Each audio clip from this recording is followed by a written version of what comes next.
नमस्कार, हरियाणा न्यूज देख रहे हैं आप। मैं हूं आपके साथ केशव कुमार। हरियाणा में 2 राज्यसभा सीटों के लिए सियासत शबाब पर है। इन दोनों राज्यसभा सीटों पर सत्तारूढ़ दल भाजपा की निगाह है। विधायकों के संख्या बल के हिसाब से एक सीट बीजेपी गठबंधन तो दूसरी सीट कांग्रेस के खाते में आती है, गणित को अगर देखें तो। लेकिन भाजपा की योजना दोनों सीटों पर दांव खेलने की है। इसके लिए हरियाणा में बीजेपी पूरी तरह से एक्टिव भी नजर आ रही है और एक निर्दलीय उम्मीदवार के मैदान में उतरने की अटकलें जो हैं वो भी तेज हो रही हैं। ये रिपोर्ट आप देखिए, उसके बाद बात करेंगे इसी मुद्दे पर, इसी अंकगणित पर और इसी सियासी समीकरण पर।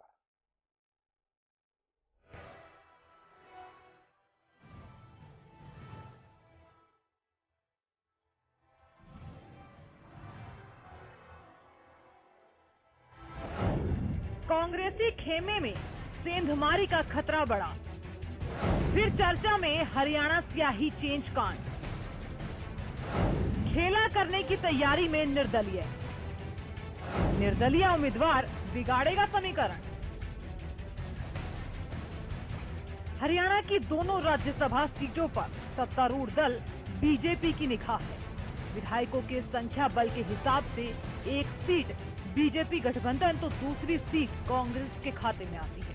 लेकिन बीजेपी की योजना दोनों सीटों पर दांव खेलने की है। इसके लिए हरियाणा में बीजेपी पूरी तरह से एक्टिव नजर आ रही है। कांग्रेस से नाराज चल रहे आदमपुर के विधायक कुलदीप बिश्नोई समेत कुछ और विधायकों को यदि बीजेपी अपने रंग में रंगने में कामयाब हो जाती है तो राज्यसभा की दोनों सीटों पर उसकी मजबूती दावेदारी बन सकती है। वहीं निर्दलीय उम्मीदवार समीकरण बिगाड़ सकता है। तैयारी है। हम 2 सीट है, एक कांग्रेस को आएगी, एक बीजेपी को जाएगी। चलो वो तो सबकी वो है, प्रजातंत्र है, निर्दलीय भी आएंगे। अब जो चुनाव में होते हैं उसमें पता नहीं कितने खड़े होते हैं। मैदान में इसलिए आ रहा है कि कांग्रेस में भीतरघात हो सकता है। कोई भीतरघात नहीं होगा। अगर सर वोट की नौबत आती है तो सारे कांग्रेस के विधायक एक साथ हैं, सारे बैठे हैं, एक तो एकदम वो भी आ जाएंगे। वैसे 30 में भी बन जाता है सर। ये भी जरूरत है, आएंगे वो बीजेपी को इकट्ठा रखना पड़ेगा, क्योंकि बीजेपी की जेजेपी का झगड़ा हो रहा है। अब जेजेपी नहीं देगी तो बीजेपी भी गई। हरियाणा विधानसभा में विधायकों की संख्या 90 है, जबकि यहाँ से 5 राज्यसभा सदस्य चुनकर जाते हैं। फिलहाल 2 सदस्यों बीजेपी के दुष्यंत कुमार गौतम, बीजेपी समर्थित निर्दलीय सांसद सुभाष चंद्रा का कार्यकाल पूरा हो रहा है। इन दोनों के स्थान पर चुनाव होने हैं।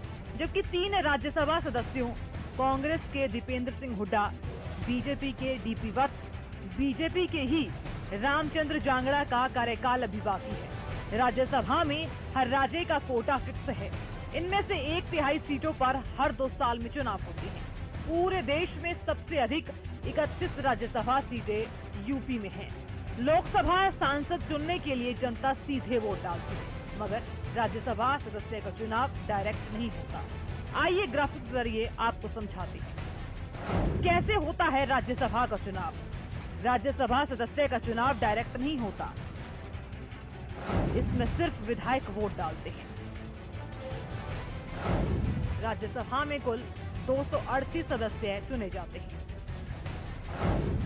राष्ट्रपति अधिकतम 12 सदस्य नॉमिनेट कर सकते हैं। हर 2 साल में 1/3 सदस्यों का कार्यकाल खत्म होता है,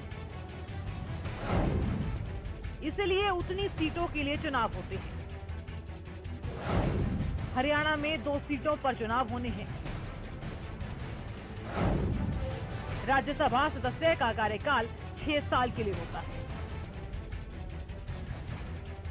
पिछली बार हुए चुनाव में पूर्व मुख्यमंत्री भूपेंद्र सिंह हुड्डा का वोट खराब हो गया था, जबकि उनके समर्थक कांग्रेस विधायकों की बेंच की स्याही बदल गई थी, जिस कारण इनेलो और कांग्रेस के साझा उम्मीदवार आर.के. आनंद चुनाव हार गए थे। बीजेपी समर्थित निर्दलीय उम्मीदवार सुभाष चंद्रा चुनाव जीत गए थे। मगर इस बार क्या कुछ होता है वो 10 जून को ही पता चलेगा।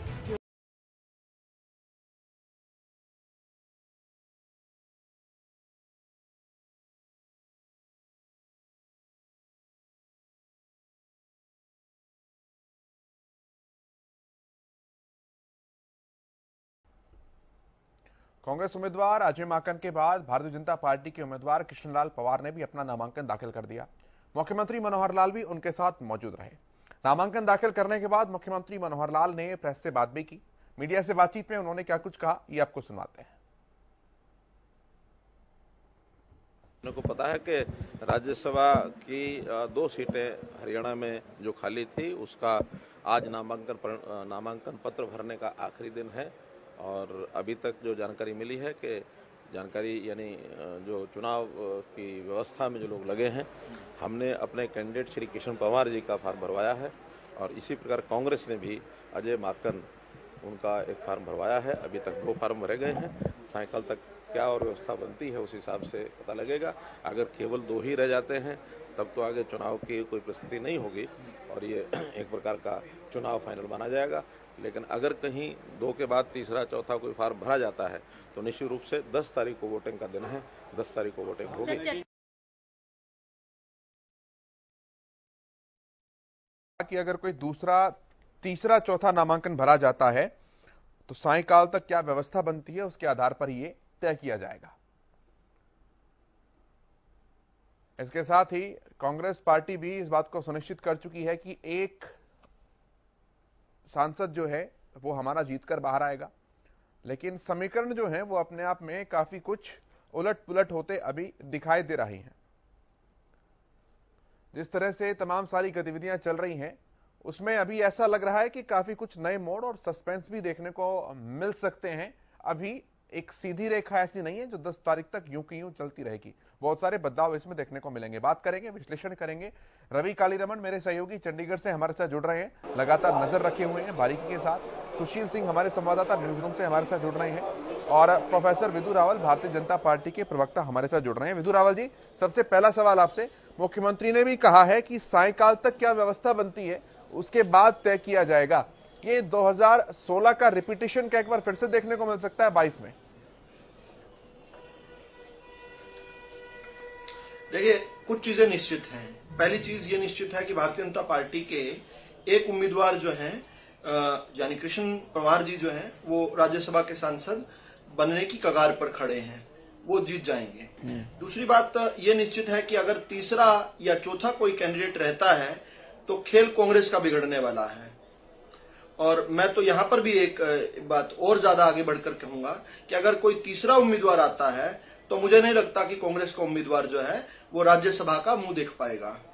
देखिए, स्पष्ट तौर पर जिस प्रकार से देश की जनता कांग्रेस को पसंद नहीं करती है, अब उन जनता के प्रतिनिधि भी जो हैं अपनी आत्मा की आवाज पर, अपनी कॉन्शियस की आवाज पर, अगर निर्दलीय उम्मीदवार आता है तो क्या बीजेपी जिसका गठबंधन उसको समर्थन देगा? देखिए, ये भारतीय जनता पार्टी के जो नेतृत्व है और जो लोग तय करते हैं वो तय करेंगे। लेकिन मैं एक बात स्पष्ट तौर पर श्योरिटी के साथ, विदु जी, आप हरियाणा की राजनीति, विदु जी, आप बड़ी श्योरिटी के साथ कह रहे हैं कि कांग्रेस का खेल बिगड़ सकता है। तो कांग्रेस का खेल तो सीधे तौर पर तभी बिगड़ेगा सर जब आपका गठबंधन साथ देगा। बिना साथ दिए कैसे खेल बिगड़ेगा? ये भी एक कारण हो सकता है। दूसरा कारण ये भी हो सकता है कि लोग अपनी अंतरात्मा की आवाज पर वोट दें। अगर ऐसा करते हैं तो कोई भी अपनी अंतरात्मा की आवाज पर वोट देने जाएगा तो ऐसी पार्टी को वोट नहीं देगा जिसका आगे जाकर सांसद धारा 370 को हटाए जाने का विरोध करे। जो पाकिस्तान से, अफगानिस्तान से और बांग्लादेश से आने वाले मासूम हिंदू, प्रताड़ित हिंदुओं को, जैन को, सिखों को, बौद्धों को, ईसाइयों को आने से भारत में रोके, ऐसा कोई भी नहीं करेगा। कोई ऐसा सांसद नहीं बनना देना चाहेगा जो कि भारत के अंदर एक देश एक कानून यानी जीएसटी का विरोध करे। ठीक है, कोई ऐसा नहीं चाहेगा। अंतरात्मा की आवाज से कोई वोट करेगा तो भारत तेरे टुकड़े होंगे कि नारा लगाने वाले कांग्रेसियों के साथ कोई भी नहीं खड़ा होगा। लेकिन मुझे ये विश्वास है कि अंतरात्मा से अगर लोग वोट करेंगे तो कांग्रेस का उम्मीदवार नहीं जीत सकता। ठीक है, मैं रिएक्शन लेता हूं। केवल ढींगरा जी हमारे साथ जुड़ गए, कांग्रेस पार्टी के प्रवक्ता हैं। केवल जी, बात को सुना आपने विदु जी की, आप पहले रिएक्शन दीजिए फिर मैं आगे बढ़ता हूं। इस बात का रिएक्शन दीजिए। विदु जी कह रहे हैं कि अगर कोई अंतरात्मा से वोट करेगा कांग्रेस पार्टी का विधायक तो कांग्रेस को वोट करेगा ही नहीं। सर, इनकी अंतरात्मा इन्हीं को मालूम होगी। हमारी अंतरात्मा पूरी है, हमारे वोट इंटैक्ट है और हम अपने कैंडिडेट को जिताने में सक्षम हैं। भारतीय जनता पार्टी का हम जवाब देना नहीं चाहते। ठीक है, ठीक है, मैं एक बात और है केवल जी, एक सवाल और भी है आपसे मेरा। भूपेंद्र सिंह हुड्डा ने ये बात कही कि 31 की जगह 30 भी हो तो भी आदमी बन सकता है, तो क्या कुलदीप बिश्नोई को पार्टी बनाने का प्रयास लगातार कर रही है, जैसा कि विवेक बंसल जी ने भी कहा, या फिर सिचुएशन ऐसी है कि कोई नहीं, तेरे बिना भी सही, आगे बढ़ जाएंगे हम? देखिए, ऐसा है, अभी तक तो कुलदीप बिश्नोई जी की वोट पड़ी नहीं है, अभी पढ़नी है। ये तो सर हमें भी पता है वोट पड़नी है अभी। मैं प्री पोल इक्वेशंस की बात कर रहा हूँ सर। देखो, प्री पोल की बात मैं भी कर रहा हूँ कि हमारे तो 31 इंटैक्ट है, मैं आपको बता रहा हूँ, आप 30 कर रहे हो उसको बार बार। मैं आपको फिर कह रहा हूँ कि हमारे 31 इंटैक्ट है। अगर वो किसी हमें जो दिख रहा है सर, मैं तो वो आंकड़ा बोलूंगा ना। आप मुझे जो दिख रहा है वही बता रहा हूँ। आप मुझे 32, आप कैमरे के सामने मुझे 32 दिखाएंगे तो मैं 32 बता दूंगा। हमें अपने कैमरे के सामने 30 दिखाई दिए, इसलिए मैंने 30 बोला। कैमरे के सामने आपको 30 दिख रहे हैं? हाँ, जब बैठक चल रही थी तो 30 थे, मैंने गिनवाए। रवि वहीं पर मौजूद थे, रवि ने बताया आपको, कल भी 30 थे, कुलदीप जी नहीं थे ना जी।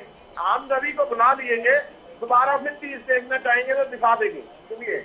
और दूसरी बात, 31 से भी कैंडिडेट जीतता है, लेकिन हम 31 वोट दिलवाएंगे, ये बता रहे हैं आपको। और 31 से ज्यादा भी हो सकती है, ये भी बता रहा हूँ आपको। हमारे पास कई ऐसे सूत्र भी हैं, तो ऐसे लोग हैं जो चाहते हैं कि बीजेपी को उतारा जाए अपनी सीट से, तो ऐसे भी लोग हैं हमारे पास। अगर तीसरा उम्मीदवार आता है तो क्या कुछ स्ट्रेटजी है? तब भी हमारे 31 से ज्यादा हो सकते हैं, ये भी बता रहा हूँ आपको। ठीक है, बहुत आश्वस्त है सुशील, कांग्रेस पार्टी बहुत आश्वस्त है, और कहीं ऐसा तो नहीं है, क्योंकि विश्लेषण अगर करें तमाम सारी बातों का, चीजों का, कि कबूतर आंख बंद करके बैठा हो और ये सोच रहा हो कि बिल्ली है ही नहीं। केशव, सबसे पहले हुड्डा साहब का बयान हमने सुना और उन्होंने एक बात कही कि 31 नहीं 30 भी अगर हमारे पास हैं तो हम जीत रहे हैं। इसका मतलब यह तय है कि कुलदीप बिश्नोई अब उनके साथ नहीं है। और उसके बाद लिपापोती का बयान विवेक बंसल का भी आया कि नहीं, हम लोग कोशिश कर रहे हैं, मनाने की बात कर रहे हैं, लेकिन वो साफ लग रहा है कि अब वो उनके साथ नहीं है। दूसरी बात, जो मुख्यमंत्री का बयान देखे मनोहर लाल का, तो उन्होंने कह दिया कि शाम तक का इंतजार करिए, समीकरण देखते हैं, कोई तीसरा उम्मीदवार आता है तब आगे की चर्चा करेंगे। इससे साफ लग रहा है, और हम हरियाणा न्यूज लगातार लोगों को हम शुरू से दिखा रहे हैं, और जो हमारे पास सूत्र हैं वो बताते हैं कि निश्चित तौर पे तीसरा उम्मीदवार आएगा इस राज्यसभा चुनाव में। और यही वजह है कि चाहे कांग्रेस हो, वो अपनी पूरी जोड़ तोड़ की राजनीति, चूंकि अभी केवल जी कह रहे थे कि 32 भी हो सकता है, निश्चित तौर पे जिस तरह से कांग्रेस भूपेंद्र सिंह हुड्डा और दीपेंद्र सिंह हुड्डा लगे हुए हैं, उससे माना जा रहा है कि कहीं ना कहीं डर जरूर है, और उस डर को लेकर 31 नहीं 35 के फिराक में है, और बाकी लोगों को, चाहे वो निर्दलीय हों या फिर दूसरी पार्टियों के हैं, उनको साथ भी करने की कोशिश है। क्योंकि 2016 का जो विशेष अनुभव है वो भूपेंद्र सिंह हुड्डा को है कि कैसे 14 विधायकों के स्याही बदल गए। तो निश्चित तौर पे मुझे नहीं लग रहा है कि एक विधायक को ये पता नहीं होता कि कैसे वोट करना है और कौन सा पेन यूज करना है और कहाँ गड़बड़ी होती है। तो ये तमाम बातें हैं, लेकिन हम लोग इंतजार करेंगे आज शाम तक का, क्योंकि शाम को सब कुछ फाइनल हो जाएगा कि क्या राज्यसभा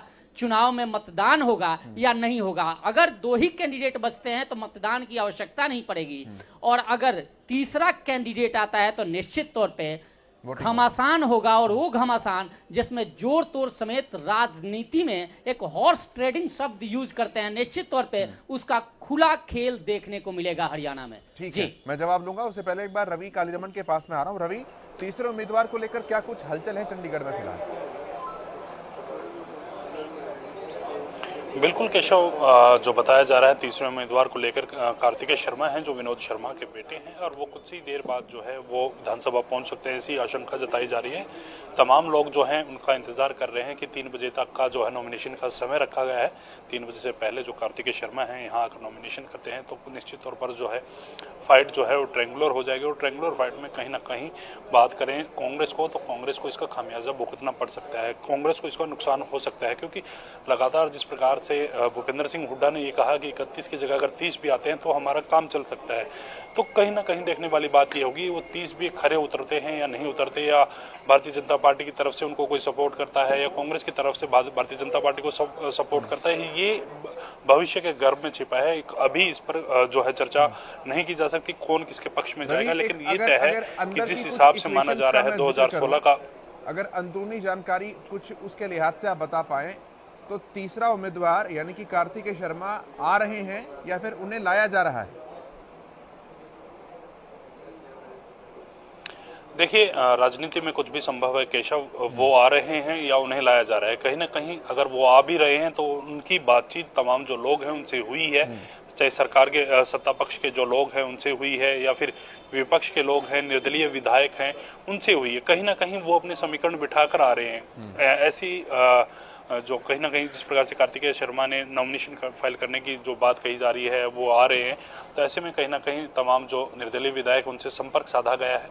इसके अलावा जो है भारतीय जनता पार्टी के जो लोग हैं उनका जननायक जनता पार्टी के जो विधायक हैं उनसे संपर्क साधा गया है। तो कहा यही जा रहा है कि भारतीय जनता पार्टी को 31 विधायकों की ही जरूरत है एक कैंडिडेट बनाने के लिए, एक जो मेंबर को राज्यसभा भेजने के लिए। उसके बाद जो 9 विधायक बचते हैं वो किसको सपोर्ट करेंगे, देखने वाली बात है। कहीं ना कहीं भारतीय जनता पार्टी के संपर्क में विनोद शर्मा भी हैं और दूसरी तरफ जननायक जनता पार्टी की तरफ से भी जो है हरी झंडी मिल गई। ऐसे सूत्रों के हवाले से खबर आ रही है कि जननायक जनता पार्टी के जो 10 विधायक हैं वो भी विनोद शर्मा या उनके बेटे को जो है सपोर्ट करने वाले हैं। और इसके अलावा जो निर्दलीय विधायक हैं, सरकार के सत्ता पक्ष के साथ जितने भी निर्दलीय विधायक हैं वो भी सपोर्ट कर सकते हैं। तो देखने वाली बात यह होगी कितने विधायक जो हैं कार्तिकेय शर्मा अपने साथ जोड़ते हैं। और इसके अलावा जिस प्रकार की पूरी रणनीति जो तैयार की जा रही है, सीधी सी बात है, अगर तीसरा कैंडिडेट अगर नॉमिनेशन फाइल करता है तो कहीं ना कहीं कांग्रेस के लिए मुश्किल पैदा हो सकती है। ठीक है, अजय माकन जी का क्या कुछ रिएक्शन है इस पूरे मसले के ऊपर, एक बार वो सुन लेते हैं, फिर मैं विदु जी के पास सीधे आ रहा हूं, फिर केवल जी से रिएक्शन दूंगा। सुनवाइए जरा।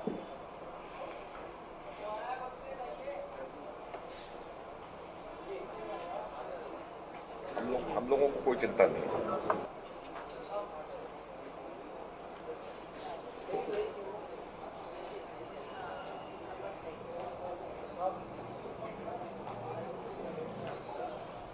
मेरे को क्या चिंता होगी, और चिंता अगर करनी है जैसे हुड्डा साहब कह रहे हैं, चिंता भाजपा को भी करनी चाहिए। हम लोगों को कोई चिंता नहीं।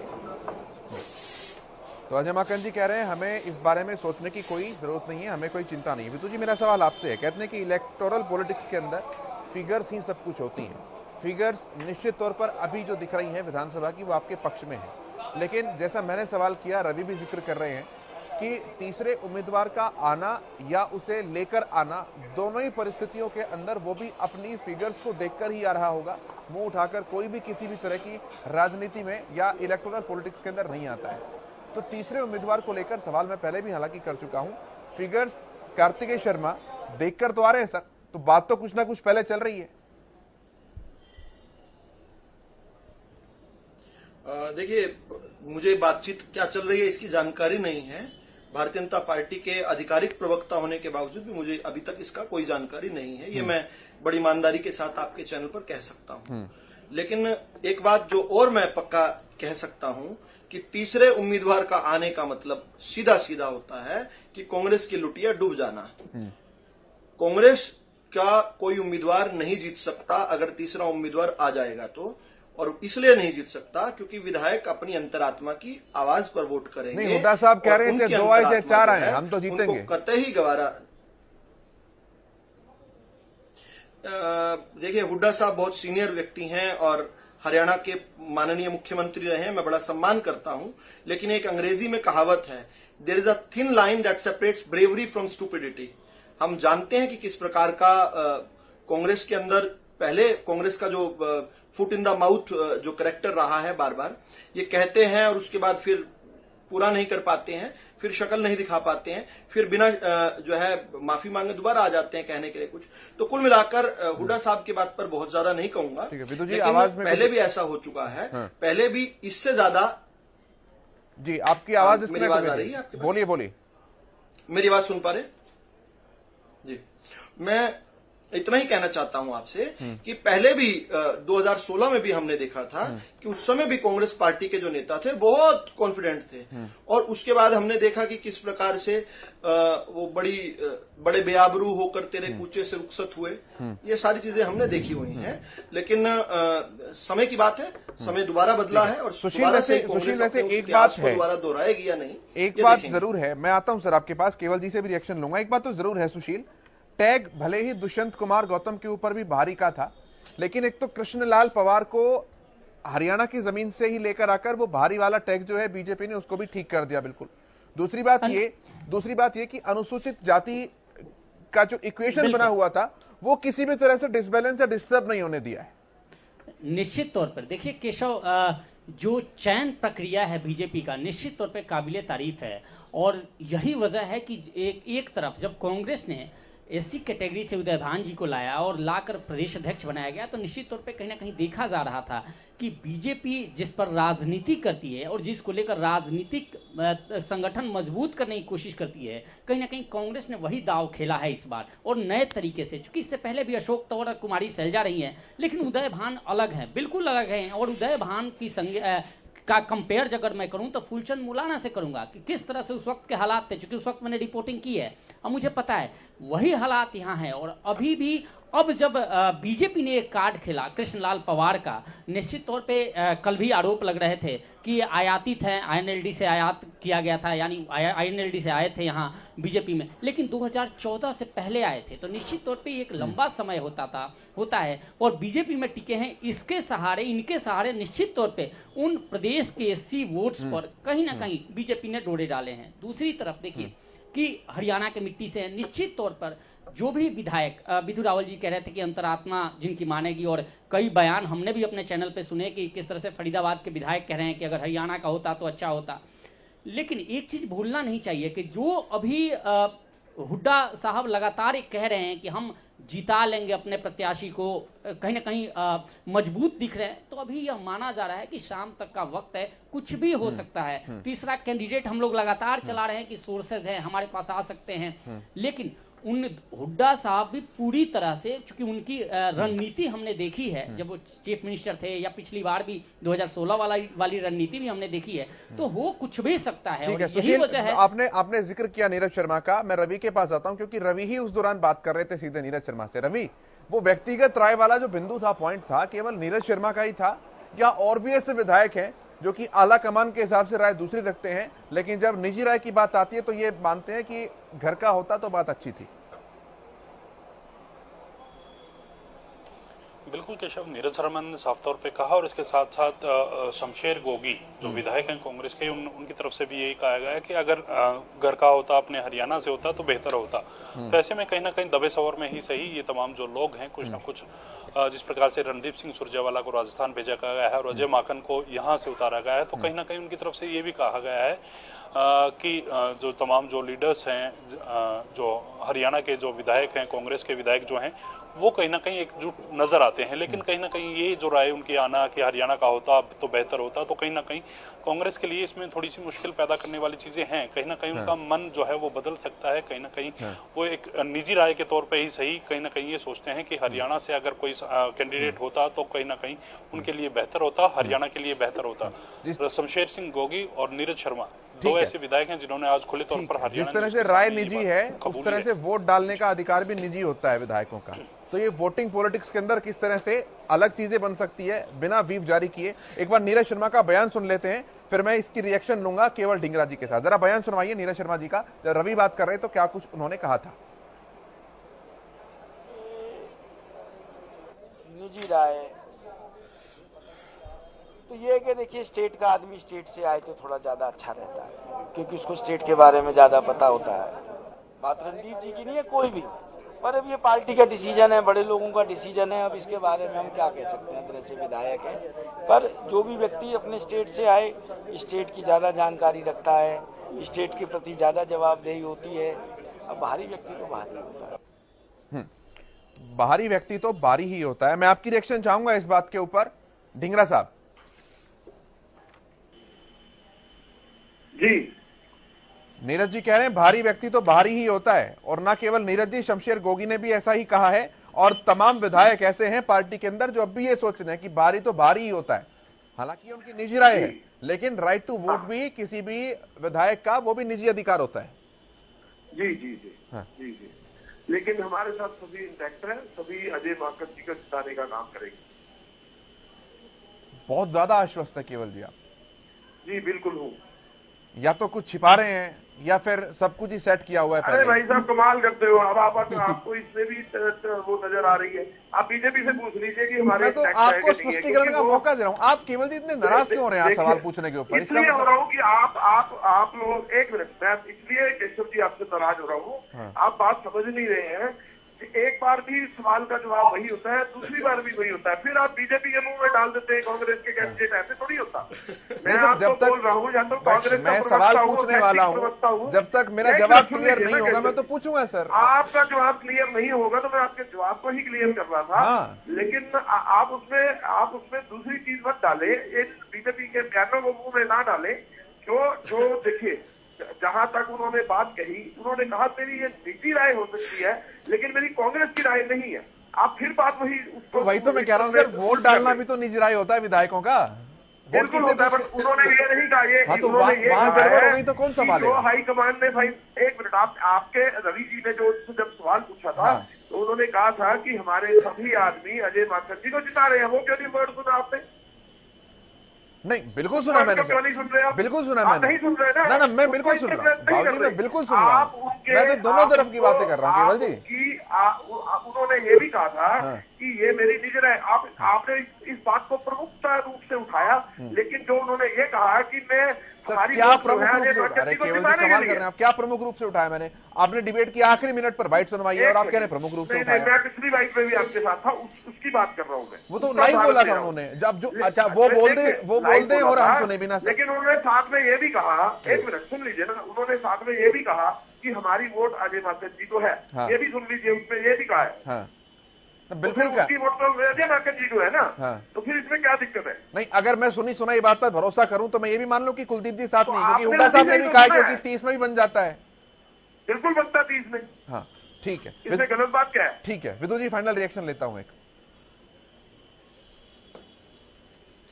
इब्तदाए इश्क है, रोता है क्या, आगे आगे देख होता है क्या। केवल जी, आप बहुत जल्दी बौखला गए हैं। अभी तो आप और विचलित होने वाले हैं। जब चुनाव के नतीजे आएंगे उस समय आप किस प्रकार का रिएक्शन देने वाले हैं। आप अभी से इतने विचलित हो गए हैं। और आप अगर जीत जाएंगे तो मिठाई लेकर आइएगा, और नहीं जीते तो भी विचलित होने की जरूरत नहीं है। ईश्वर आपको हर प्रकार के दुख सहन करने की, असीम दुख को सहन करने की ताकत दे। मेरा इस्तीफा आप अभी ले लीजिए। मेरा इस्तीफा आप अभी ले लीजिए। मैं, अगर आप मेरा इस्तीफा लेकर आप खुश होते हैं, मेरा इस्तीफा आप लेकर खुश होते हैं, सुनिए मेरा इस्तीफा, चलिए पहले आप ऐलान कर दीजिए। पहले आप ऐलान कर दीजिए। मैं फॉलो करूंगा। मैं लाइव चैनल पर फॉलो करूंगा। आप ये ऐलान कर दीजिए। प्रैक्टिस व्हाट यू प्रीच, जो आप दूसरों को कह रहे हैं, आप ऐलान कर दीजिए। मैं फॉलो करूंगा और मैं लाइव चैनल पर ये बात कह रहा हूं। अगर केवल जी यह कह दें कि इनका उम्मीदवार नहीं जीतेगा तो ये इस्तीफा दे देंगे, तो इसी प्रकार की बात मैं भी कहने को तैयार हूं। और सुनिए, देखिए आपने चैलेंज दिया, मैंने एक्सेप्ट कर लिया। प्रवक्ता जी सुन लीजिए, देखिए जो राजनीति होती है ये चलती रहती है। इसकी एक रूटीन बाध्यता है, सिस्टम है, उसके हिसाब से चलती रहती है। वोट की प्रक्रिया भी चलती रहती है। राजनीतिक ओपोनेंट कभी मर नहीं जाता, ये भी बता रहा हूं आपको। आपके दिमाग में जो अगर चल रहा है ना कि मैं एक दूसरे पे हावी होने की कोशिश करूंगा, आप मुझ पे हावी नहीं हो सकते हैं। आप अपनी बात रख सकते हैं। केवल जी, आज का विषय से भी आप भटक गए। तो मैंने तो आपकी बात में नहीं टोका ना, आप ही मुझे चैलेंज दे रहे थे। चैलेंज मैंने एक्सेप्ट कर लिया, फिर आप विदु जी बोलने दीजिए। बहुत देर के बाद तो बोलने केवल भाई मैं इनको सुझाव दे रहा हूँ। आप प्रवक्ता हैं, इस करके सुझाव दे रहा हूँ। आप बुखलाइए मत। आप मेरे मुंह में अपने बुखलाहट के वर्ड नहीं डाल सकते हैं। मेरे को अपनी बात कहनी है, आपको अपनी बात कहनी है, लेकिन आप मेरे मुंह में नहीं डाल सकते अपने वर्ड कि मुझे बुखलाहट हो गई है, मुझे ये हो गया है, मुझे ऐसा हो गया है। ऐसा नहीं डाल सकते। आपको जो चिंता हो रही है वो अपने कैंडिडेट की हो रही है, तभी आप मीटिंग भी कर रहे हो। आपका भी अंदरूनी हमें मामला पता है। आपकी बीजेपी की जो मीटिंग हो रही है हमें पता है कहाँ हो रही है और क्या कर रहे हो आप लोग, हमें भी पता है, लेकिन हम कमेंट नहीं करते हैं। केवल जी करना चाहिए। मीटिंग तो आपकी भी दो हो रही है। नहीं, हमारी मीटिंग चलती रहती है, हमारी प्रक्रिया है। मतलब बात सर आपकी चलती रहती है, उनकी हो जाए तो पता है। हम इनकी मीटिंग की प्रक्रिया की बात नहीं कर रहे, क्योंकि ये डरे हुए हैं अंदर से कि इनके कैंडिडेट तीसरा कैंडिडेट आने से निकल ना जाए, लेकिन हम नहीं कहते। ठीक है ना जी? ठीक है, मैं जवाब ले लेता हूँ विदु। चलो केवल जी मैं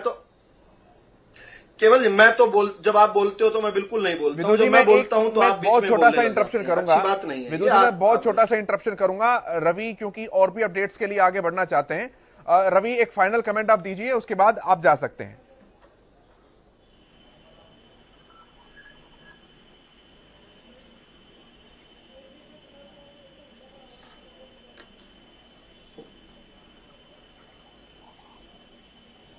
आवाज नहीं मिल पा रही रवि की।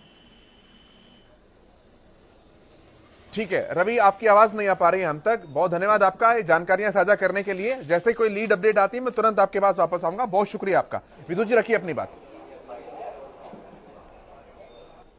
देखिए केशव जी, मुझे लगातार इंटरप्ट किया गया। मुझे उम्मीद करूंगा मुझे इस बार अपनी पूरी बात कहने का अवसर मिलेगा। देखिए कांग्रेस ने अपने शासन के दौरान एक से एक घोटाले किए, बड़े बड़े घोटाले किए। रोज अखबार की सुर्खियों में कोई घोटाला हुआ करता था। इसी कारण से देश की जनता ने उनको सत्ता से बेदखल कर दिया। फिर भी कोई चांस था। राजीव गांधी जो मिस्टर क्लीन बनकर आए थे, उन्होंने जब बोफोर्स घोटाला किया था उसके बाद भी कांग्रेस की सत्ता आई थी, लेकिन इन्होंने अपनी सत्ता का दरवाजा उसी दिन बंद कर दिया जब 9 फरवरी 2016 को इनके नेता जाकर भारत तेरे टुकड़े होंगे वालों के साथ जाकर खड़े हो गए। देश की जनता ये नहीं बर्दाश्त कर सकती। जो भारत का विरोधी होगा, जो भारत के विरुद्ध इस प्रकार की कामना करेगा, जो ये कहता है कि अफजल हम शर्मिंदा है, तेरे कातिल जिंदा है, जो भारत की न्याय व्यवस्था पर सवाल खड़े करेगा, उनके साथ खड़ा करना आपने जिस दिन यह स्वीकार किया उसी दिन आप लोगों के दिल से उतर गए और तभी आपने राह साहब का कोई चांस था वो खत्म कर दिया। ये देश की जनता ही अपने जनता के प्रतिनिधियों को चुनती है और जब जनता के प्रतिनिधि चुनती है तो जनता का एक दबाव रहता है जनता प्रतिनिधियों पर। हो सकता है आपका जो इस प्रकार से आला कमान है वो जनता से कटा हुआ रहता है, वो क्लब कल्चर का आपका है, नई जनता के बीच में जाता है या अपने गिने चुने लोगों से फीडबैक लेता है, लेकिन जो जनप्रतिनिधि है उसको जनता से सरोकार रहता है। जनता उसको निरंतर फीडबैक देती है, उसको बताती है अरे भाई तुम कौन सी पार्टी के साथ हो, धारा 370 तोड़ी गई तो पूरे देश के अंदर जश्न मना, लेकिन कांग्रेस के घर में मातम था। यहां तक, और इसका सबूत क्या है जो मैं बात कह रहा हूं, खुद भूपेंद्र सिंह हुड्डा, जिनका केवल जी जो है बड़े निजी व्यक्ति हैं, खुद भूपेंद्र सिंह हुड्डा ने बात कही थी कि धारा 370 में तोड़ने में मैं भाजपा के साथ हूं, कांग्रेस के साथ नहीं हूं। ये साबित करता है कि जनता क्या अपने प्रतिनिधियों पर एक दबाव रहता है। अब इसी प्रकार से सीएए का कानून, महात्मा गांधी का किया हुआ वादा, मासूम भारतीय अपना सब कुछ लुटाकर जो भारत के अंदर आ रहे हैं, जो आपकी गलतियों, कांग्रेस की गलतियों के कारण विभाजन का शिकार हुए थे, आप उनके विरुद्ध जाकर खड़े हो गए। अरे अच्छे काम करने चाहिए। आप किस प्रकार से कोरोना के समय आपका आचरण रहा, अच्छा आचरण नहीं रहा, ये जनता आपको फीडबैक लगातार देती है। क्योंकि इमोशनल सेंटिमेंटल इश्यूज हैं जो आप कह रहे हैं, निश्चित तौर पर ये प्रभाव डालते हैं, लेकिन सर ये डायरेक्ट इलेक्शन थोड़ी ना है, ये तो इनडायरेक्ट इलेक्शन है। मैं फिर भी मैं यहीं तक तो आ रहा हूं केशव जी, मैं यही, मेरी बात ज्यादा लंबी नहीं रह गई, मेरी तो खत्म हो गई बात। मैं जनता निरंतर अपने जनता के प्रतिनिधि, चाहे कांग्रेस के हैं, चाहे भाजपा के हैं, चाहे किसी और दल के हैं, वो फीडबैक अपने जनता के प्रतिनिधियों को देती रहती है और उससे जो प्रतिनिधि हैं उनका मन में, उनका हृदय परिवर्तन होता है।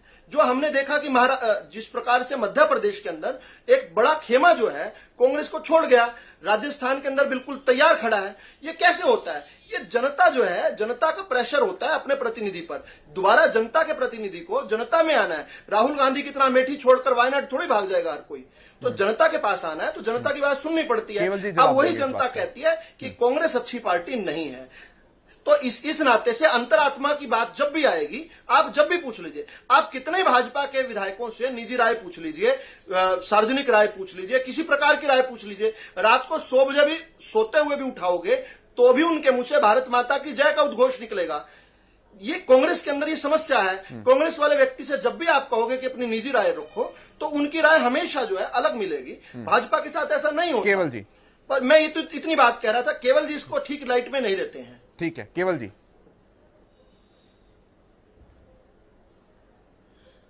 केवल जी कनेक्टेड हैं आप? फोन लाइन डिस्कनेक्ट हो गई है उसकी। सुशील, मैं आपके पास आता हूं।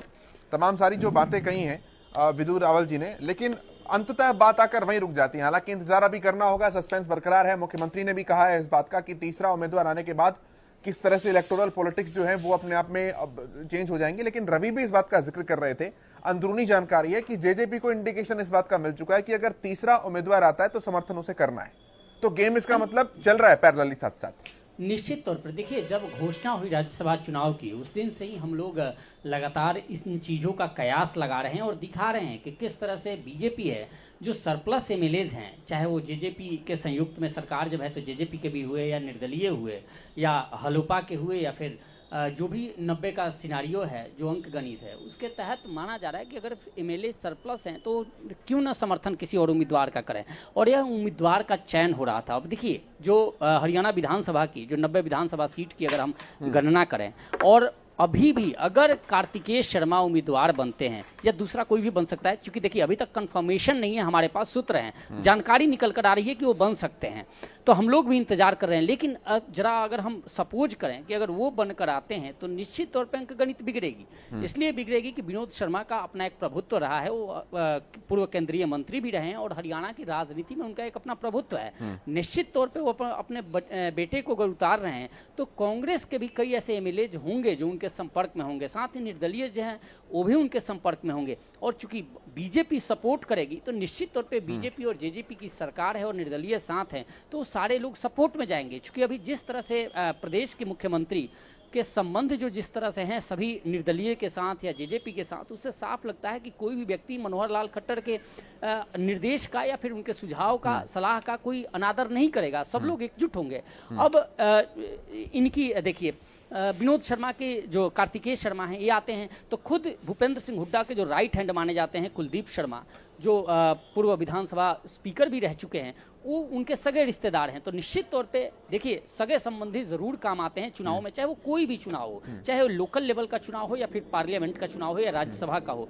तो वहां भी यह है कि वो निश्चित तौर पे वो क्या करेंगे उनके लिए स्थिति होगी। वो भी कद्दावर नेता है, उनके पास भी अपने उनके कई एमएलए जिनसे उनके डायरेक्ट रिलेशन होंगे। तो ये ऐसी अंक गणित बनेगी जिसके बिहाफ पे कहा जा सकता है कि हरियाणा में इस बार बड़ा सरप्लस वोट भी है बीजेपी के पास और जेजेपी के समर्थन की तो चीजें सामने आ ही चुकी हैं, तो मतलब इस तरह की चीजें पक्ष में जाएंगी फिर तीसरे उम्मीदवार के। बिल्कुल देखिए अभी जो हालात हैं इसमें कोई मत अतिशयोक्ति नहीं है कहते हुए कि अभी हरियाणा में मनोहर लाल खट्टर जो मुख्यमंत्री हैं उनके आदेश का या उनके सुझाव का कोई निरादर करे, कोई भी पार्टी निरादर करे या कोई विधायक करे। चूंकि अभी जो हालात चल रहे हैं सब लोग अपना भविष्य मनोहर लाल खट्टर के हाथ में सुरक्षित देख रहे हैं, उनके छत्रछाया के नीचे या उनके नेतृत्व में सब लोग काम करने के लिए आतुर है। और यही वजह है कि पिछले दिनों हमने देखा कांग्रेस के कुलदीप बिश्नोई मिले, धर्म सिंह छोकर समालखा से जो है जो भूपेंद्र सिंह हुड्डा के बिल्कुल राइट हैंड माने जाते हैं। कुलदीप बिश्नोई के टिकट पे उन्होंने चुनाव लड़ा था, मैं उस दौरान भी उनसे मिला था और उस दौरान भी बातचीत उनसे हुई थी मेरी। उसके बाद अभी हुड्डा के खासम खास है लेकिन उन्होंने भी मुख्यमंत्री से मुलाकात की। और निश्चित तौर पे जो हरियाणा के हालात हैं इन्हीं हालातों को देखते हुए माना जा रहा है और हम हरियाणा न्यूज लगातार एक कयास लगा रहा है कि थर्ड जरूर कैंडिडेट आएगा इस पूरे गेम में और थर्ड कैंडिडेट आते हैं निश्चित तौर पे। ठीक है सुशील, मैं रोकता हूं, एक बड़ी खबर है, बड़ी अपडेट है। निकाय चुनाव सिंबल पर कांग्रेस नहीं लड़ेगी, बड़ी अपडेट आ रही है निकाय चुनाव से संबंधित ही है। निकाय चुनाव कांग्रेस पार्टी सिंबल पर नहीं लड़ने जा रही है, कांग्रेस ने इस बात का फैसला कर लिया है, मुहर लग गई है इस बात के ऊपर। तो बड़ी अपडेट है, बड़ी खबर है, कांग्रेस पार्टी सिंबल पर चुनाव लड़ने के लिए नहीं जा रही है।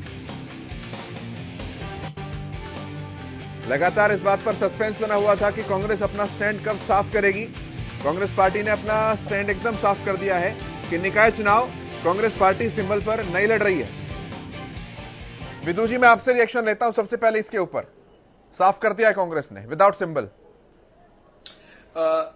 देखिए साफ ही था, कांग्रेस कभी भी निकाय चुनाव अपने सिंबल पर नहीं लड़ती है क्योंकि कांग्रेस को हमेशा डर रहता है। कांग्रेस का बहुत ज्यादा लोग जो है निकाय में या इस प्रकार की लोकल गवर्नेंस में कांग्रेस का ट्रैक रिकॉर्ड इतना बुरा है, भ्रष्टाचार का इतना बुरा रिकॉर्ड है कि जनता जो है कांग्रेस के सिंबल से ही नफरत करती है। तो इनके जो संभावित उम्मीदवार हैं उनको भी नुकसान होता है। फिर यहां पर कांग्रेस में कार्यकर्ता नाम तो है ही नहीं कोई भी, हर कोई नेता है, जो कुछ गिने चुने हैं वो नेता ही हैं, वो सभी टिकटार्थी होते हैं और एक दूसरे की कुर्सी खींचते हैं। तो हमेशा ही कांग्रेस का हमेशा से शुरू से चलन रहा है। मुझे तो याद कभी नहीं आता कि कांग्रेस ने कभी सिंबल पर चुनाव लड़ा हो। इस बार भी उन्होंने इसी बात को किया और फिर भारतीय जनता पार्टी जितनी बड़ी ताकत के रूप में दिख रही है, भारतीय जनता पार्टी की इतनी समर्था दिख रही है, तो उसके सामने टकराने की वैसे भी बेवकूफी कांग्रेस नहीं करती। इसलिए उन्होंने जो है यहाँ रण छोड़ना ही ठीक समझा। अब वो रण छोड़ चुके हैं, अब वो इस लड़ाई में नहीं है। हालांकि कांग्रेस के बहुत सारे प्रवक्ता टीवी चैनल पर आकर बड़ी बड़ी बातें कहते थे, जिस प्रकार आज भी कहकर गए हैं, लेकिन हमेशा की तरह कांग्रेस जो है अंत में जो है उनको शर्मिंदगी ही हाथ लगती है।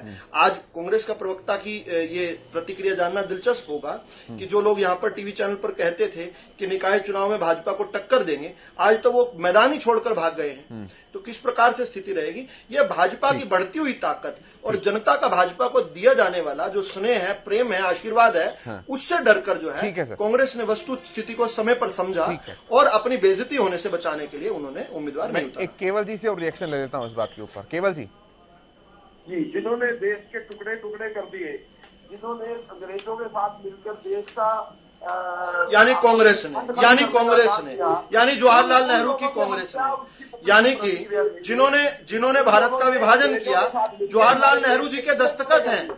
लॉर्ड क्लिफ के डॉक्यूमेंट पर कांग्रेस के दस्तखत हैं। लॉर्ड क्लिफ ने जो विभाजन का दस्तावेज था उस पर कांग्रेस के दस्तखत है साहब। ठीक है सर, क्या बात करते हैं मैं अपने विषय पे आ रहा हूं। कांग्रेस के पक्ष में बोलते हैं, कांग्रेस के विरुद्ध बोलते हैं। केवल जी छोटा सा रिएक्शन इस बात के ऊपर मांग रहा हूं कि विदाउट सिंबल जाने का फैसला लिया गया है, इस बात पे क्या मानते हैं? ये जो चीख के प्रवक्ता बोल रहे हैं, ये जो इनकी चीख चिल्लाहट इसी बात का प्रमाण है कि ये लोग जो है इन्होंने देश के टुकड़े किए थे। काश आप हमारी चीख ठीक है, अब आप मूल बात के ऊपर नहीं आ रहे हैं तो फिर मैं आगे बढ़ जाऊंगा। केवल जी कोई बात नहीं, आपको मेरा सवाल पसंद नहीं आ रहा है, मैं कोई बात नहीं आगे बढ़ जाता हूं। मैं राज्यसभा पर आता हूं, मैं राज्यसभा पर आ जाता हूं। केवल जी मैं राज्यसभा पर आ रहा हूं, केवल जी मैं राज्यसभा पर आ रहा हूं। सुनिए, 9 सरप्लस वोट है बीजेपी के पास अपने। एक आपका भी अभी डाउट में है कुलदीप बिश्नोई जी का, हालांकि आप कह रहे हैं लेकिन जो चीजें दिख रही हैं वो कुछ और हैं। तीसरी बात, जेजेपी की तरफ से भी इंटरनल समर्थन करने की जानकारियां सामने आ चुकी हैं। तो केवल जी मुझे लगता है व्यक्तिगत तौर पर पत्रकार के रूप में मैं बताता हूं, इक्वेशंस को स्टडी करते हैं और सभी ये मान रहे हैं, आप नहीं स्वीकार करें, हो सकता है आपकी कोई राजनीतिक मजबूरी हो जाए इस तरह की, लेकिन गंभीरता है बहुत ज्यादा। सिचुएशन अभी सोचने वाली है, निश्चिंत होने वाली नहीं है। देखिए, मैंने आपको फिर कहा, ये जो गोडसे की पार्टी वाले लोग हैं, ये हमें नहीं सिखा सकते कि हमने क्या करना है। और दूसरी बात, गोडसे की पार्टी वाले लोग बाबूलाल को आपने कांग्रेस में शामिल किया है। गोडसे का एकमात्र मंदिर जिसने बनाया वो कांग्रेस पार्टी में। आज गोडसे की पार्टी कांग्रेस है। गोडसे का एकमात्र मंदिर जो पूरे हिंदुस्तान में बनाया उसको कांग्रेस ने अपनी पार्टी में शामिल किया। क्या बातें करते हैं भाई साहब, आप क्यों बार बार बेइज्जती करवा रहे हैं? अपनी पूरी जानकारी के साथ बात कीजिए। वहां पे पूजा करने एकमात्र आदमी जिसने एक मंदिर बनाया गोडसे का, उसको इंदौर में आपने कांग्रेस पार्टी में आपके कमलनाथ जी जो उस समय मुख्यमंत्री थे उनकी मौजूदगी में शामिल हुआ। वो कमलनाथ जी मुख्यमंत्री की मौजूदगी में कांग्रेस में शामिल किया गया जिसने गोडसे का मंदिर बनाया। तो आप कम से कम अपनी इतना तो बिना ज्ञान के मत आया कीजिए। आप कांग्रेस के माननीय मीडिया प्रमुख हैं, क्या सिखाते होंगे अपने बाकी साथियों को? इतनी कम जानकारी के साथ आते हैं। या आपकी कोई हमारे साथ सीधी या कोई कांग्रेस से दुश्मनी है आपकी, तो वो भी बता दीजिए। आप सुबह से बहकी बातें कर रहे हैं, कभी आप विभाजन तक ले जाते हैं। विभाजन तो वो चैप्टर है जो कि आपको दबाना पड़ता है। आपकी शर्मिंदगी का इतना बड़ा अध्याय है विभाजन, उसको तो आपको दबाना चाहिए, लेकिन आप उसको ही खोल कर ले आते हैं। आपकी कांग्रेस नेतृत्व से कोई पुरानी खुंदक है, उसको भी बताइए। आपका एक लिस्ट अभी थोड़े दिनों पहले आई थी, फिर लिस्ट को रोक दिया था। कोई व्यक्तिगत तौर पर आप ले गए हैं तो बताइए। आप बहकी बातें करते हैं। मैं बात कर रहा हूं, केवल जी से जवाब लेता हूं। केवल जी, देखिए, जो गोडसे के मंदिर में पूजा करते हैं वो है प्रज्ञा ठाकुर, बीजेपी की एमपी, और इसी तरह से ही और भी बड़े सारे नेता उस गोडसे के मंदिर में पूजा करने जाते हैं। और आरएसएस के भी जो लोग, ये लोग हैं गोडसे के समर्थक है। और हमारी महात्मा गांधी जो एक महान नेता जिन्होंने देश आजाद कराया, उनके जो साथ और बहुत सारे जो क्रांतिकारी नेता थे जिन्होंने अपने सीने पे गोलियां खाई और फंदे चूमे, वो लोग हैं कांग्रेस। ये लोग नहीं है कांग्रेस। ये कांग्रेस की कूट भी नहीं जानते, ये कांग्रेस का हिस्सा भी नहीं जानते। जिन लोगों ने देश को टुकड़े किए, जिन लोगों ने, वो आज हमें सलाह दे रहे हैं इन लोगों को ये नहीं मालूम है। यानी कांग्रेस ने लॉर्ड रेडक्लिफ जिसने कांग्रेस के कहने पर भारत के टुकड़े किए थे, मैं ज्यादा इतिहास में नहीं जा रहा हूँ, वर्तमान की बातें कर लेते हैं। केवल जी, आप मेरे सवाल से बार बार भाग क्यों रहे हैं सर? मैं क्या सवाल पूछ रहा हूँ, आप कहाँ कहाँ लेके जा रहे हैं? जी या तो आप मुझे क्लियरली बता दीजिए। प्रवक्ता बिठा रखे हैं ना, वो जिस तरह से सवाल कर रहे हैं और जिस तरह से कांग्रेस की छवि खराब करने की बात कर रहे हैं, उन्हीं का जवाब दे रहा हूं मैं, क्योंकि आप लोग इसी तरह की डिबेट कराते हैं। आप लोगों को ये नहीं, अरे इतना बुरा मेरे डिबेट का विषय तो चुनाव है सर, आप कहाँ कहाँ लेके जा रहे हैं? आप कभी गौर से, कभी कमलनाथ लेकर आ रहे हैं। मैं दोनों से ही कह रहा हूँ सर, आप लोगों मैं दोनों से ही कह रहा हूँ। नहीं, ये बातें किसने शुरू की? ये बातें गोडसे वोडसे वाली किसने शुरू की? आपने शुरू की ना। मैं आपसे अगर आप मुझे बता दीजिए, आप मुझे ये बोल दीजिए कि केशव जी, मैं हरियाणा न्यूज क्या किसी भी चैनल के ऊपर ये नहीं कह सकता कि हमारी पार्टी कमजोर है, हमारे पास इक्वेशंस इस तरह के नहीं है, मुझे एक ही स्टेटमेंट देनी पड़ेगी। मैं नहीं पूछूंगा सवाल आपसे। आप पूछिए सवाल, लेकिन ये जो प्रवक्ता बिठाते हैं ना, इनको सोच समझ के बिठाया कीजिए। इनको जो समझना हो उस व्यक्ति को आप बिठाओगे और वो कांग्रेस की छवि खराब करने की बात करेंगे, कांग्रेस के मुंह में अपने वोट डालेंगे, इस तरह से नहीं। भाई साहब, मैं तो सच बता रहा हूँ, कांग्रेस का सच इतना बुरा है। ठीक है विदु जी, मैं आगे बढ़ रहा हूँ। विदु जी, मैं आगे बढ़ रहा हूँ। केवल जी, मेरे सवाल का जवाब दे दीजिए। अब मेरे सवाल भी भूल गए होंगे आप। दोबारा बताइए आप। हाँ, मेरा सवाल, आप लोग ऐसे प्रवक्ताओं को बिठाते हैं जिनको बिल्कुल भी समझ नहीं है। ठीक है, बात कैसे करनी है? केवल जी, ऐसा नहीं है, सभी प्रवक्ता सम्मानित होते हैं सर हमारे लिए। जैसे आप प्रवक्ता, नहीं ना केवल जी, ऐसे नहीं है, इस तरह से चीजें नहीं चलती सर। सभी, किसी भी पार्टी का प्रवक्ता हो सर, वो जानकारी के बाद ही प्रवक्ता बनता है। एवं पार्टियां नहीं उठा के किसी को प्रवक्ता बनाती। ठीक है, मैं आगे बढ़ रहा हूँ। बहरहाल बिना लेकिन के सम्मान करता हूँ। आप बहुत अच्छा काम कर रहे हैं, कांग्रेस के लिए नहीं कर रहे, चाहे भाजपा के लिए कर रहे हैं आप। केवल जी, मैं बिना लेकिन के आपका सम्मान करता हूं, बिना लेकिन के सम्मान करता हूं आपका। आप इतना अच्छा काम कर रहे हैं, चाहे भले ही कांग्रेस के लिए नहीं कर रहे हैं, भाजपा के लिए काम कर रहे हैं या देश के लिए काम कर रहे हैं, मैं बहुत सम्मान करता हूं आपका। आप बिल्कुल चिंता ना कीजिए, मैं बिना लेकिन के सम्मान करता हूं आपका। जी। केवल जी, मैं इक्वेशंस की बात पूछ रहा था सर। मेरा सवाल आपसे यही था कि आप भले ही मजबूरीवश या पार्टी की विचारधारा को फॉलो करते हुए कह सकते हैं कि 31 इनेक्ट हैं, लेकिन जिस हिसाब से इक्वेशंस हैं अभी, वो वाकई चिंताजनक है, जिस पर आपको सोचने की जरूरत है। केशव जी, मेरी बात सुन लीजिए। मेरी ना तो कोई मजबूरी है, ना मेरे को कोई, किसी ने मेरे को कोई वो कर रखा है। मैं कांग्रेस की विचारधारा के अकॉर्डिंग भी बात करता हूँ, कांग्रेस की ही बात करता हूँ। और दूसरी बात, कांग्रेस के आप ये समझ लीजिए, स्वतंत्रता सेनानी परिवार का बेटा हूँ, ठीक है। और आपको ये मुझे बताने की जरूरत नहीं है, दूर मत जाया कीजिए, आपका इतिहास बहुत काला है।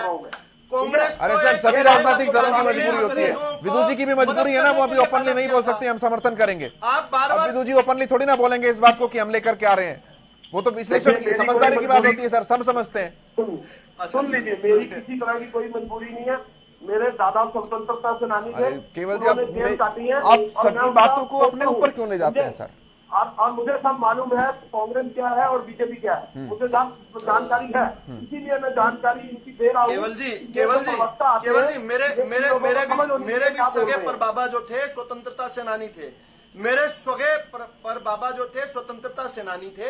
लेकिन आप बार बार मुझे किस तरह से कहते हैं, आपने अपनी विचारधारा, मेरा आपसे केवल इतना निवेदन है, मेरा केवल आपसे इतना निवेदन है। केवल जी, आप फिर वहां भाग रहे हैं। मैं आपसे संख्या बल की बात कर रहा हूँ। भारत और भारतीयता की थी। मैं केवल 10 दिन बाद की बात कर रहा हूँ, आप 10 दशक पीछे जा रहे हैं। ऐसे थोड़ी ना होता है। ना, मैं सुशील के पास आ रहा हूँ। या तो मुझे 10 जून की समीकरण बताइए सर, मैं 10 दिन की बात कर रहा हूँ, आप 10 दशक पीछे जा रहे हैं। पर्सनल आप टॉपिक पे आ गए तो पर्सनल सुन लीजिए। बताइए। जिनके दादा स्वतंत्रता सेनानी थे और उनके पुत्र जो आप देख लीजिए किस तरह के, ये देख लीजिए आप। फिर आप व्यक्तिगत बात कर रहे हैं। चौधरी बख्तावर सिंह उनका नाम। केवल जी, फिर आप मुझसे नाराज होंगे कि अब मैं समय नहीं दे रहा हूं आपको। मैं सवाल क्या कर रहा हूं, आप मुझे बोल दीजिए केशव भाई, मैं सवाल का जवाब नहीं दूंगा, मैं आगे बढ़ रहा हूं तुरंत। लेकिन बोलिए तो सही कम से कम। मैं इक्वेशन समझ रहा हूं आपसे, मौका दे रहा हूं, समय दे रहा हूं बताने का। क्या समय दे रहे हैं आप मुझे? किस तरह का समय होता है? केवल जी, मैं क्या समय दे रहे हैं? मैं स्पेशल कॉन्फ्रेंस रख दूं आपकी 2-3 घंटे की। फिर आप पहले अपने अंदर झांके कि आप किसको क्या समय दे रहे हैं। सुबह भी हमारी जो डिबेट हुई थी इसी तरीके से हुई थी और इस तरह से डिबेट होती है। आज बहुत नाराज है केवल जी, आप बहुत नाराज हैं। आपको आदत पड़ गई है कि जो मर्जी आ जाए प्रवक्ता जो मर्जी बोलता रहे। पार्टियों के आधिकारिक प्रवक्ता आते हैं सर, किसी को उठा के नहीं लाते हैं। आप भी आधिकारिक प्रवक्ता हैं, विदु जी भी आधिकारिक प्रवक्ता हैं, सब आधिकारिक प्रवक्ता आकर बैठते हैं। अपनी काबिलियत के दम पर अपनी पार्टियों के अंदर जो अपनी जानकारी का लोहा मनवाते हैं उसी को पार्टियां प्रवक्ता बनाती हैं। कोई बात नहीं। आप जब प्रवक्ता की काबिलियत पर सवाल उठा रहे हैं तो माफ कीजिएगा केवल जी, आप अपनी काबिलियत पर भी सवाल उठा रहे हैं। कोई बात नहीं, हमारी काबिलियत है। नहीं सर, नहीं, आप सम्मानित हैं सर। मैं आपको बड़ी जानकारी है, इसीलिए प्रवक्ता बनाया आपको। पार्टी किसी को भी प्रवक्ता नहीं बनाती है, लेकिन मैं चाहूंगा कि आप मुद्दे पर ही बात करें केवल जी। कोई बात नहीं, जानकारी आप लेना नहीं चाहते। आप जैसे चैनल जो है आप बोलिए ना, मैं तो जानकारी लेने के लिए बैठा हूँ। अब आप बोलेंगे तो आप सवाल का तो जवाब देंगे नहीं और बात को इधर उधर घुमा करके एंकर के ऊपर ला देंगे। जानकारी लेना नहीं चाहते। आप जानकारी दीजिए, मैं तो जानकारी लेने के लिए बैठा हूँ। आप बोलिए तो सही विषय पर कम से कम। एक दो पॉइंट विदु जी एक मिनट, आप पहले इनको रोकिए। आप ऐसे प्रवक्ताओं को रुके हुए हैं, वो बोलिए बोलिए और सवाल का जवाब दीजिए। विदु जी एक मिनट, विदु जी प्लीज, केवल जी आप, मैंने रोका उनको, आप बोलिए और मेरे सवाल का जवाब दीजिए। अब इधर उधर बात मत घुमाइएगा, सब देख रहे हैं, अब सब देख रहे हैं जी। सवाल पूछिए। अब मैं अपना वही सवाल दोहरा रहा हूं और चौथी बार दोहरा रहा हूं। मैं आपसे इक्वेशन समझना चाह रहा हूं, आप कैसे आश्वस्त हैं? हमारे 30 कैंडिडेट आश्वस्त आपने देख लिए और आपके जो प्रवक्ता, आपके जो पत्रकार थे वो लोग उसी मीटिंग में उन्होंने देखा कि हमारे साथ 30 एमएलए मौजूद थे और 30 आदमी की सेकंड वोटिंग है। 30 आदमी हमारे साथ इंटैक्ट थे और दूसरा है 31। हमारे साथ 31 एमएलए वोट करेंगे, ये बता रहा हूं मैं। और दूसरी बार फिर मैं और बता रहा हूँ कि इससे ज्यादा भी वोट हो सकती है, वही पूछ रहा हूँ कैसे, कौन, कहां से? मैं बता देता हूँ। ज्यादा मैं आपको, this is hypothetical answer. No sir, this is not a hypothetical question sir. I am not asking you about the prediction, I am asking you about the calculation. Electoral politics is not about prediction sir, it's all about calculation. आपकी calculation है आपके पास? Keshav ji, calculation यही है कि 30 intact है, 31 हमारे vote करेंगे और 31 से ज्यादा कुछ भी हो सकता है। सुशील, फाइनल रिएक्शन दीजिए एक बार, फिर विदु जी के पास आऊंगा। नहीं, सही कह रहे हैं केवल जी, मैं सहमत हूँ। 31 नहीं 35 भी वोट कर सकते हैं, लेकिन वोट कैसे करेंगे और क्या सब लोग पहुंचते हैं, यह देखने वाली बात होगी और इसके लिए इंतजार करेंगे। आज शाम तक का इंतजार है, उसके बाद सब कुछ साफ हो जाएगा। ठीक है, विदु जी फाइनल रिएक्शन एक। केदारनाथ शर्मा जी, जिनके जो गार्जियन थे, ऑफिशियल गार्जियन थे भूपेंद्र सिंह हुड्डा के, वो जिस व्यक्ति का आप नाम ले रहे हैं कार्तिकेय शर्मा, उनके सगे दादाजी हैं। भूपेंद्र सिंह हुड्डा ने उन्हीं के गार्जियनशिप में चंडीगढ़ में वर्षों वर्ष पढ़ाई की है। दूसरी बात मैं आपको बता देता हूं, जिस प्रकार से आप 9 भाजपा के सरप्लस गिन रहे हैं, 10 जेजेपी के गिन रहे हैं, इसमें 5 भाजपा की जो और जेजेपी की जो सरकार है उसमें निर्दलीय 5 जो है हमारे निर्दलीय 5 चेयरमैन हैं, 5 वो भी हैं। इसके अलावा एक और निर्दलीय हैं गोपाल कांडा जी, वो भी साथ में हैं। इसके अलावा जिस प्रकार से कुलदीप बिश्नोई जी हैं वो भी गिन रहे हैं। तो मुझे नहीं पता क्या होगा, 26 हो गए, 27-28 की तो यहाँ पर बैठे बैठे सूची कर सकते हैं। हाँ। नहीं 26 नहीं, ज्यादा हो गए ना। ठीक है, 9 जमा 10 19 जमा 6 25 जमा 1 कुलदीप बिश्नोई 27 जमा अब मैं नाम गिनने लगूंगा। कुलदीप जी को तो अपने साथ बोल रहे हैं, वो कह रहे हैं कुलदीप जी हमारे साथ हैं। इनेक्ट शब्द का इस्तेमाल कर रहे हैं बार-बार। नहीं, मैं तो शमशेर गोगी जी को भी उनके साथ मान रहा हूं, मैं तो नीरज शर्मा जी को भी उनके साथ मान रहा हूं, मैं तो रामकिशन गुर्जर जी को भी उनके साथ मान रहा हूं, मैं तो प्रदीप जी के साथ भी मान रहा हूं। और फिर अंतिम बात ये कह रहा हूं कि करनाल के अंदर 12 लोग गए थे, अंदर 12 लोग ही वापिस आए थे, वोट गिरे थे 9 और करनाल का मेयर बने थे गैर कांग्रेस। ठीक है, चलिए फिर देख लेंगे, आगे देखते हैं होता है क्या। ठीक है, अभी देखने वाली बात है। बहुत धन्यवाद आपका विदु जी। केवल जी, कीमती समय देने के लिए बहुत धन्यवाद। सुशील, आपका बहुत धन्यवाद, बहुत शुक्रिया। तो तमाम जो अंकगणित है वो अब देखने वाली बात होगी कि किस तरह से कांग्रेस और भाजपा इसे संवारने सुधारने की कोशिश करती है, क्योंकि सस्पेंस अब भी बरकरार है जब तक तीसरा उम्मीदवार तय नहीं हो जाता। फिलहाल इतना ही, देखते रहिए हरियाणा न्यूज।